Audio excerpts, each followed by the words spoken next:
Hello everybody and welcome to Love Live Nijigasaki High School Idol Club episode 6 anime review. This episode focused on Rina, and you know what? It was really good. It got me in the middle a little bit when she was in the box.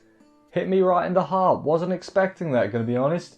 Wasn't expecting that from the one that, you know, uses a notepad to have faces and the high-tech face thing as well. But that, you know, it's got to go in storage when it's not being used. It's probably highly valuable and may break quite easily, so you don't want that. Gotta only use it when you need it, that is for sure. But no, it was another good episode. I really liked this one. I think I might have liked this song the best as well when we got to that later on. It might have been my favourite out of all 6 of them. 6 of them? Yeah, we've gone to episode 6. Maybe not though. Setsuna's was good. And Ayamu. A lot of them were good, what am I saying? Anyway, let's jump into the episode exactly and see what went down. And do this thing.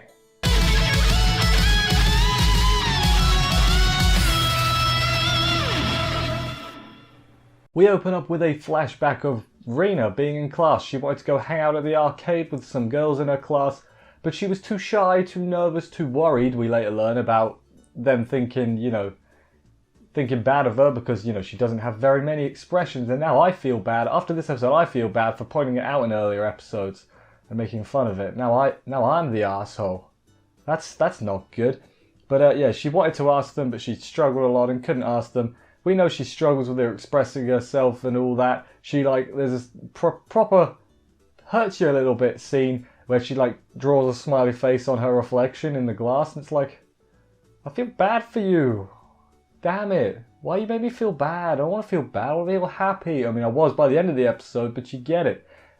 Then she met Ai, obviously, and Ai was super friendly and sort of could get what she was thinking, even without seeing her expressions. So they got along really well. They probably went to go hang out at that wherever the thing she had tickets for. She probably went to hang out with her there. And then we jump to, you know, because she met Ai, she's like, I can connect with Ai, so I can connect with other people. I want to change. I want to connect with more people. That's why I'm in the school idol club to begin with, basically. And it's a journey. It is a journey, but it's a journey she is willing to undertake. Then we jump to them all playing they're playing like laser tag, but with VR. I say they all, it was I, Rina, you, and Ayamu were all there. It was like laser tag, but with VR headsets on, and they were like zombies or something. It was kind of cool, to be honest. I'd play that. Is that a real thing, or is that like future thing, or because they're in a super high-tech area? Not really sure, but I would definitely play that. They run into the classmates from before, from Rina's flashback. These classmates, are fangirls. They know Ai, they know Rina, they know Ayamu from the PVs and everything. We learn about Rina's PV. She didn't actually show herself in her PV. She did it through an avatar, it's like a VTuber, basically. Yeah, she showed a lot of emotion there. A mascot is another word I should have used. And then they start talking, all of them, and then they're like, yeah, there's a stage here. You should be scouting this place out for a concert. And then Rina's like, I'll do a concert here. And it's like, everyone's like, Rina, this is a bit sudden. What are you doing? She wants to show the real her off, because obviously in the PV, that was just a mascot. She wants to show what she's really about. And all the club are encouraging her. It's like, yeah, Rina, you do that. You got to decide for yourself, but we'll be there to support you.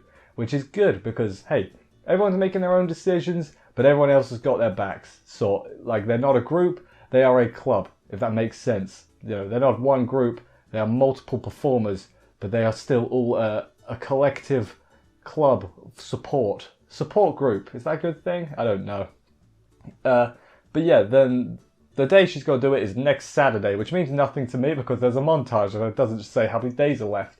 But they've got, you know, a little under 2 weeks will go until the thing, to prepare to write the song, to choreograph the dance, to do the effects, to do the outfit. That's a lot of stuff to do in just under 2 weeks. But hey, they know what they're doing, so it's, you know, they can do them, okay? Rina asks everyone to teach her how to be better, basically, and then we have a montage of all the lessons. She does some stretching. She's doing better at stretching than she was before. Shizuku makes them do vocal exercises and makes them make funny noises with their mouths. Really liked how the mouths were animated here. It was just really weird. They were buzzing. It was kind of funny. I thought it was good. Practice doing the MC with Ayamu and Kasumi, which is, you know, MC, not main character Kun, but instead MC, you know. What does MC stand for? When they talk to the audience, I've never actually thought about that before. What does MC stand for? But I'll look it up later. That's irrelevant basically. She says like, yeah, it's hard, but I want to do it. I want to, you know, again, I want to change, be a new me basically. You and I head to her house and she shows them the graphics she's making. She's super techie. She's got like a big old PC, and I'm like, damn, that's better than my PC, Rina. When she was explaining it, it was kind of sad though. She's like, yeah, I didn't have any friends, so I had to learn how to play by myself. Not like that. And yeah, a little bit sad. Hits you in the heart a little bit, and it's like, Rina, you got loads of friends now, so that's good. And that's basically what she says. She said, I thank you, all of you, because you're all my friends, and I'm having such a good old time now. And so that's good. More practice montage. Later on, though, she tries talking to her classmates again, but as she's basically asked to hang out and be friends, but then she sees that dirty reflection. It's not dirty, she's fine. She sees her reflection in the mirror, and she's still got, you know, the deadpan face on, and that scares her a little bit, and she's like, what was I thinking? I can't change at all. Nothing has changed. I still can't express myself. It seems more like it's not that she can't express herself, it's that she's more worried about expressing herself wrong or them taking it the wrong way. Because she's smiled before. Small smile, but it's still a smile. So, Rina, we all believe, girl. So Rina hasn't shown up to club for at least one day, potentially more. Karen is being all tsundere, be like, oh, it's up to Rina and everything, but really she's all worried because she wants to go see her, and she's worried about how she's doing because Karen is a softie really, despite how much of a hard ass she tries to be. I and you and everybody else decide, okay, well, we're not going to just leave her on her own, we're all going to go check on her. And Karen's like, are you really all going to go? And she's like, are you going to stay behind? She's like, no, of course I'm coming. So they all go to see her. Rina gets a shock when she pulls up the camera feed and they're just all at her door. They're like, oh, weird, everyone came to see me. She lets them all in and she is hiding in a box like Solid Snake. This is Metal Gear Rina, alright? Yeah, she was embarrassed for thinking she had changed, blamed herself for not being good at expressions for everything. It's like, Rina, stop. It really hurt me how much she, like, you know, she blamed herself. It hit me in the heart, and I'm like, Rina, it's okay. It's alright. You're right. You need a hug, basically. Worried that people will misunderstand her, as I said.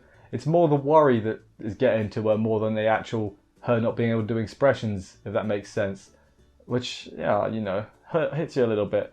Worried people will misunderstand her because of her expressions. I might have just said that already. I think I did. Thinks she can't connect with people, and that's just like, everybody's just around the box like, how do we approach this? And of course you, the girl, the harem queen herself, you is all like, thank you for sharing, you know? Thank you for telling us.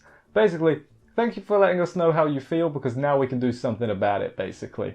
I can't remember who, but they start saying like, you know, yeah, there's things you can't do, but there's a lot you can do as well. And the message is, you know, do what you can do, you know. Maybe not don't worry about what you can't do, but don't beat yourself up over it. There are lots of things you can do instead and work. I think Kasumi was like, hey, turn your weaknesses into strengths, basically. And that is definitely what Rina did. It gave her a gimmick, that's for sure.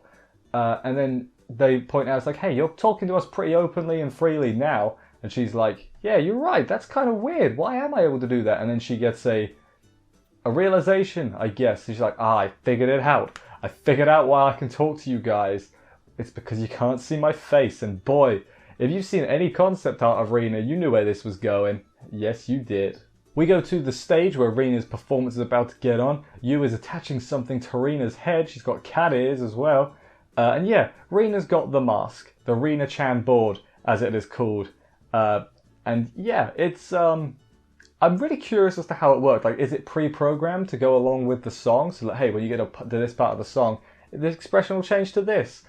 Or is it like, does it read her brain?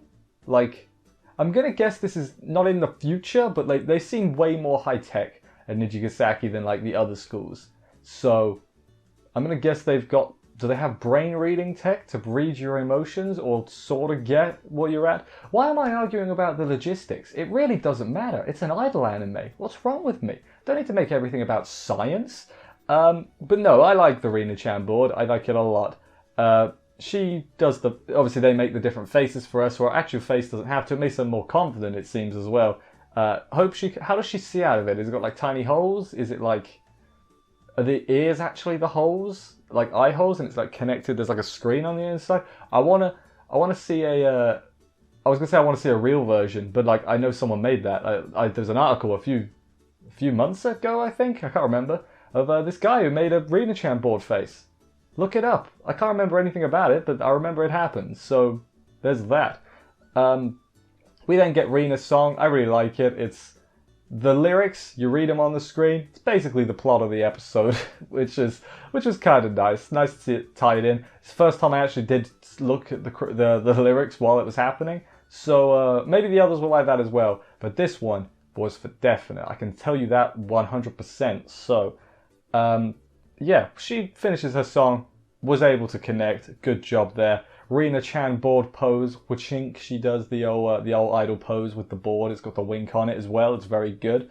Later on in class, those girls come up to her again. It's like, Rina, that was really good. We want to talk to you about that. Can we have lunch together?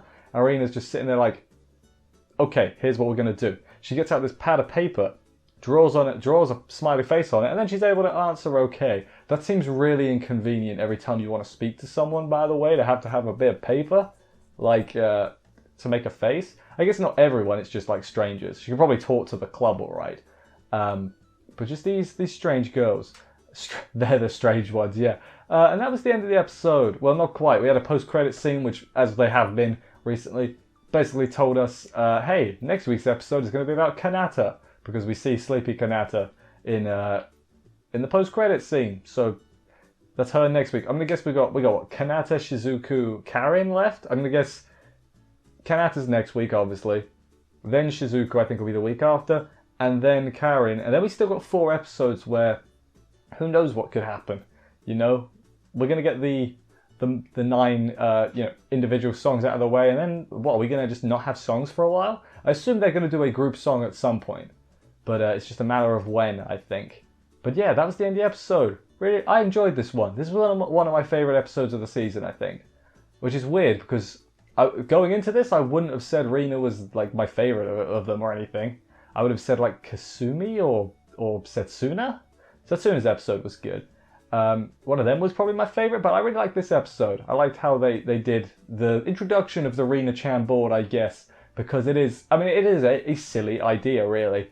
But I like how they worked it in there. It doesn't have to be super serious, does it? Like, it's an idol anime. It's not like everything needs to make 100% sense, if that makes any sense whatsoever. Maybe I'm not wording that very well. It's not something I'm bothered about, them explaining the logistics of the Rina-chan board. Although I would like to see it. Like, maybe not in the show, but like, release an info doc or something explaining how that works. But yeah, no. What was my favourite part of this episode, though? That's where I was getting to. Let's check that out. I really liked the whole episode, if I'm being honest. It flowed very well, but what my favourite part of the episode was when Rina was in the box. I was going to go for just the Solid Snake reference, even though it's not a reference at all. It's just happenstance. But whatever, no, that's not what it was. It's just everyone being super positive and being like, hey, Rina, do what you can do. That's good advice, you know. Don't ignore what you can't do, but don't dwell on it, you know. There are things you can do. And focus on those things better. That's what I've always said. Focus on what you can do before focusing on what you can't do. That's just what I think. People might disagree with me. That's fine. I don't know. I'm not bothered really. But yeah, I liked this episode. I liked it a lot. I liked it a lot. This is a good series. Like I'm incredibly biased towards Love Live. I've said that before, but I'm really enjoying this. I'm having a really good time. Yeah, I'm excited to see where we end up going because you know. They're going to get to the Love Live somehow, but who knows how. Anyway, thank you everybody for watching this review. I hope you enjoyed it. If you did, please consider subscribing and stuff. For more reviews, that would help me out a lot. I will see you next week for another episode of this. Take care, and bye guys.